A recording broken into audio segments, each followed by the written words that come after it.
Oh, hey guys. um, yeah, I had just seen a couple of videos on the new Five Nights at Freddy's.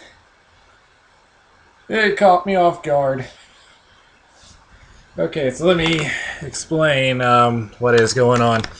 Um, just a short time ago, the new Five Nights at Freddy's number two has come out, and I have seen a few videos. Mainly saw the one from Markiplier, and yeah, it's very, very different from the previous game. So, let me put it this way. This time they set it back in 1987. I remember that date, or the year. Um, Now, again, you're working as a security guard, and they've recently redone the restaurant, and they've updated the animatronics such that um, they can do face recognition. They can detect um, criminals about a mile away. But again, they are coming after you. Now, there's a lot of gameplay differences. The main thing that they stress out is that there is a music box in the prize room. You have to keep it wound up the whole time. The other thing is that uh, now, as you may know, if you've seen the game, they catch you because they see you as an endoskeleton without its costume on. Well, they come up with a solution. They give you an empty Freddy Fazbear head. So anytime they come near you, just put it on, and it'll just walk right by. And the only thing is that for some reason it doesn't work for Foxy. All the other ones it seems to work. And the other main thing is that unlike the previous game, there are no doors. So your defenses are your camera and your mask and your flashlight. Now the flashlight especially comes into play into the later stages of the game. Now in the first couple of nights, you'll mostly see the new animatronics, which they dubbed them Toy Freddy, Toy Bonnie, and Toy Chica, and they look much cuter.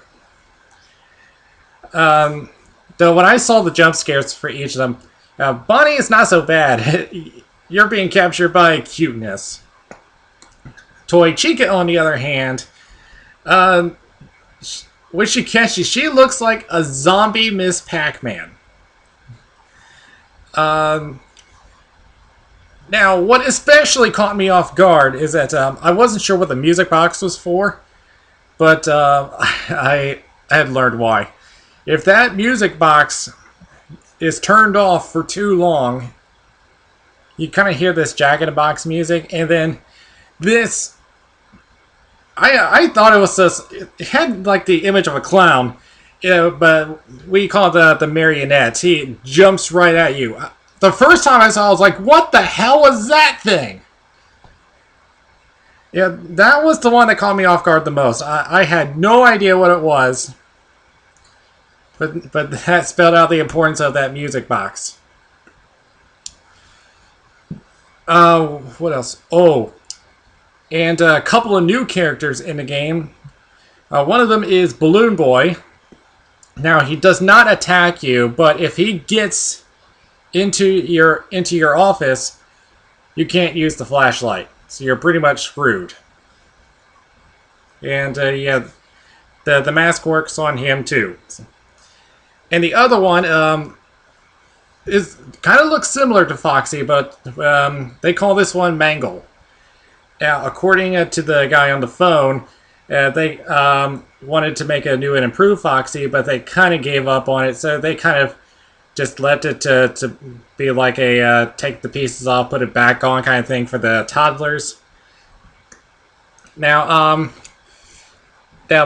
Mangle is kind of different because how you can hear him is you hear this kind of scrambled radio feed. So he's pretty easy to detect. And of course, we got the old Freddy, old Bonnie, and old Chica, and they are much more terrifying. Um, yeah, Freddy is his fur is kind of worn down. Bonnie doesn't have a face. You can see all the gizmos inside, and I think that's one of the scariest ones. And Chica, again, she's worn down, and I never noticed this before. She had two sets of teeth, and that was very, very frightening. And of course, Golden Freddy is back in the game, but you won't see him until night 6 after you completed the 5 nights. And now, in the previous game, everybody had their theories on why the animatronics came to life, kind of to trying to murder the main protagonist. And especially if you had listened to the first phone call on the first game, they mentioned the bite of '87. Now, most of the speculation has been that Foxy was the one who bit someone. But since this game is set in 1987, the same year that this happened, I'm getting some new theories myself. I'm not eliminating the theory that it was Foxy, but it could have been Mangle, because I mean, this is an animatronic that's been taken apart and put back together, and children are very close to it. So that's kind of like easy takings for him to make a bite. Well, yeah, another gameplay thing that I need to mention here is that when the old animatronics come after you, they get in pretty quick. So if they get into your office, you have to put on the mask very quickly. So, yeah, any slower, they catch you.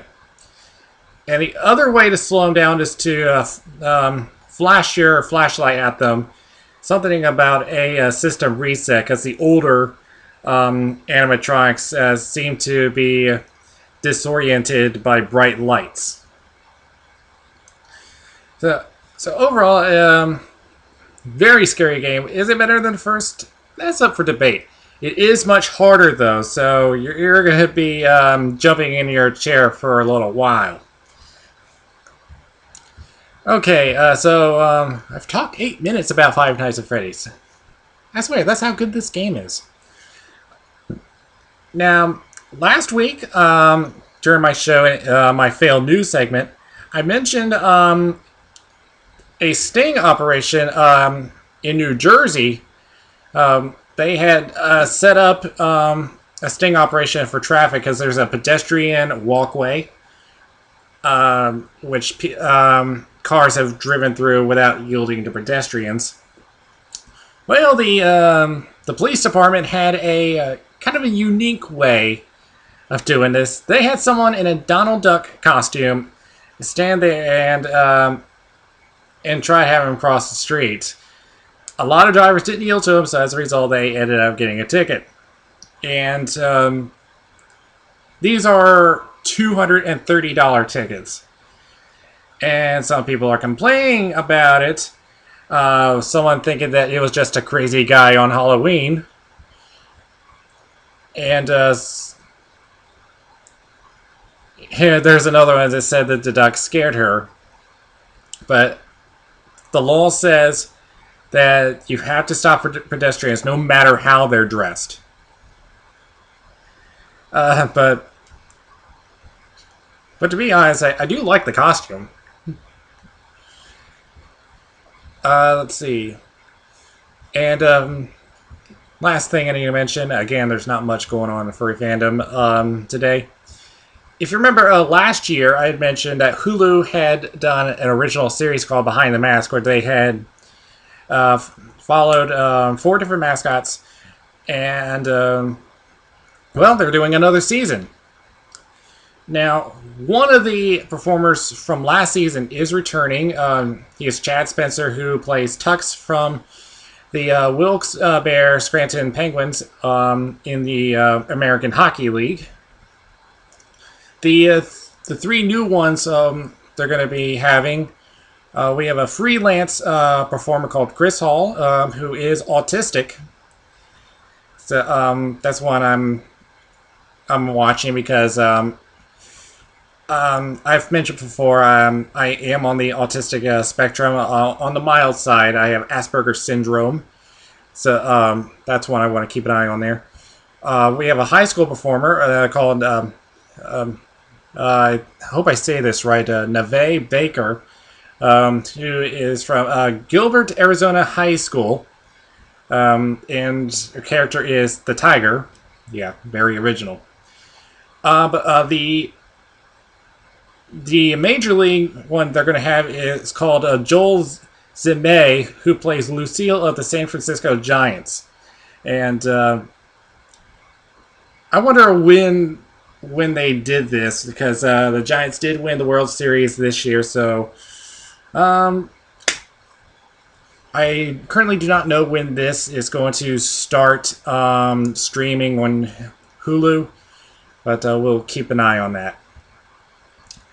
Alright, so that is it. Spike Pab is now shutting his mouth for this video.